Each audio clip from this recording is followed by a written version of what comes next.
Hi అండి, welcome to చామలా sisters official. ఇవి వచ్చేసి ప్రాన్స్ రొయ్యలు అనమాట. మేమైతే ఈరోజు ఈ కర్రీ చేస్తాం. మేమైతే మంచిగా పసుపు వేసి కడిగి పెట్టి పెట్టేసామన్నమాట. ఫస్ట్ అయితే ఉల్లిగడ్డలు కట్ చేసుకొని వాటిని అయితే కొంచెం ఫ్రై చేయాలి, అంటే కొంచెం నూనెలో వేయించుకోవాలి పచ్చివాసన పోయే వరకు. మరి ఎక్కువ వేయించకుండా కొంచెం గోల్డెన్ కలర్ వచ్చే వరకు వాటిని వేయించుకోవాలన్నమాట. ఇలా వేయించుకొని వాటితో పక్కన పెట్టేసుకోవాలి, చల్లారాలన్నమాట. ఫస్ట్ ఒక 5 టమాటాలను తీసుకొని వీటి కూడా కట్ చేసుకొని మిక్స్ చేసుకోవాలి, పేస్ట్ చేసి పెట్టుకోవాలన్నమాట. ఇంకా ఇది కూడా అయిపోయిన తర్వాత మనం వేయించిన ఉల్లిగడ్డలు ఉన్నాయి కదా, వాటిని కూడా పేస్ట్ చేసుకోవాలి. దాంట్లోనే కొంచెం కొబ్బరి పొడి కూడా వేసేసి మిక్స్ చేసి పెట్టుకోవాలి, పేస్ట్ చేసుకోవాలి. దాని తర్వాత ఒక ప్యాన్ పెట్టుకొని అది వేడిన తర్వాత మనకు తగినంత ఆయిల్ పోసుకోవాలి. ఆయిల్ పోసేసుకొని దాంట్లో కొంచెం సాజీర కూడా వేసేసాలన్నమాట. వేసేసిన తర్వాత కొన్ని ఉల్లిపాయ ముక్కలు తీసుకొని వాటిని మంచిగా ఫ్రై చేసేయాలి. దాంట్లో కొంచెం కరివేపాకు కూడా వేసేసుకోవాలి. అవన్నీ వేగిన తర్వాత కొంచెం అల్లం వెల్లుల్లి పేస్ట్ తీసుకొని అది కూడా పచ్చి వాసన పోయే వరకు మంచిగా వేయించుకోవాలి. ఇలా వేయించుకున్న తర్వాత కొంచెం పసుపు అది కూడా వేసుకొని వేయించుకున్న తర్వాత అన్నీ మంచిగా ఫ్రై అయిన తర్వాత మనం ఉల్లిగడ్డలు కొబ్బరి పొడి మిక్స్ చేసి పెట్టుకున్నాం కదా, ఆ పేస్ట్ని దీంట్లో వేసుకొని మంచిగా కలుపుకోవాలి. ఇంకా గడ్డలుగా లేకుండా మొత్తం స్మూత్గా చేసేసుకోవాలి దాన్ని. ఇలా చేసుకున్న తర్వాత టమాటా రసం ఉంది కదా, టమాటా గుజ్జు, దాన్ని కూడా దాంట్లోనే వేసేసి మంచిగా కలుపుకోవాలి.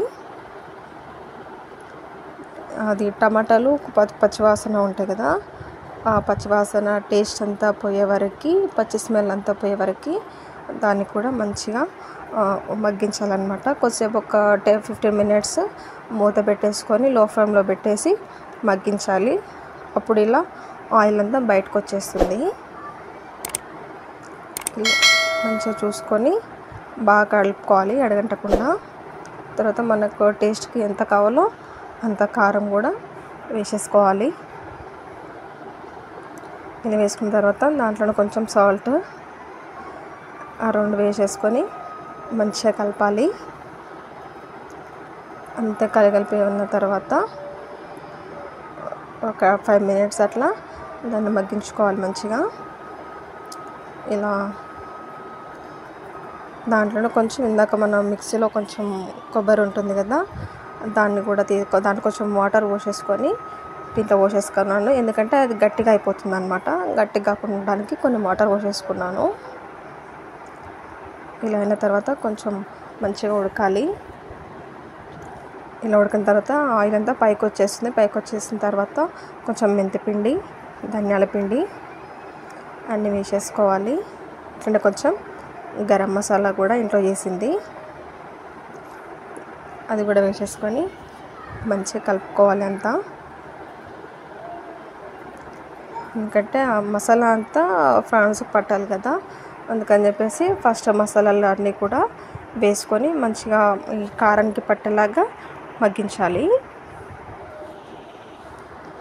ఇలా మగ్గించుకున్న తర్వాత ఆయిల్ అంతా బయటకు వచ్చాక ప్రాన్స్ ఉన్నాయి కదా, మనం పసుపు కలిపి పెట్టేసుకున్నాడు అనమాట. అంటే కడగాలన్నమాట, మంచిగా పసుపుతో కడగాలి. ముళ్ళు అవన్నీ తీసిన తర్వాత పసుపుతో కడుక్కోవాలి. ఉప్పు పసుపుతో కడుగుతుంది, నీట్గా ఉండిపోతుంది.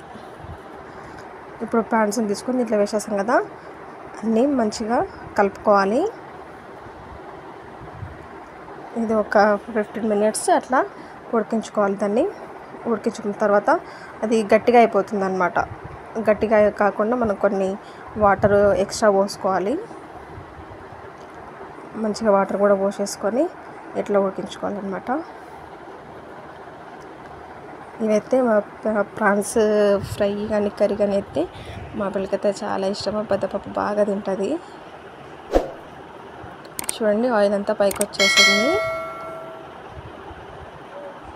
ఇలా కర్రీలా చేసుకుంటే అన్నంలోకి కానీ చపాతీలోకి కానీ ప్రాన్స్ కర్రీ అయితే చాలా బాగుంటుంది. మనం దీంట్లోకి కొంచెం ఫిష్ మసాలా యాడ్ చేసుకుందాము. ఫిష్ మసాలా వేస్తే కూడా టేస్ట్ బాగుంటుంది. అండి ఇదంతా వేసుకున్న తర్వాత ఫైనల్గా వేసుకోవాలంట ఫిష్ మసాలా అనేది లాస్ట్లో వేసుకోవాలి. ఎందుకంటే ఫస్ట్ వేస్తే అది వేరే టేస్ట్ అయిపోతుంది, అందుకని చెప్పేసి లాస్ట్లో వేసుకోవాలి. చూడండి ఆయిల్ అంతా బయటకు వచ్చేసింది. ఇంకా మన కర్రీ అయిపోయినట్టే. ఈ వీడియో మీకు నచ్చితే లైక్ చేయండి, షేర్ చేయండి, సబ్స్క్రైబ్ చేయండి. అలాగే మీకు ఏమైనా వంటలు కావాలంటే కామెంట్లో మెన్షన్ చేయండి. Thank you.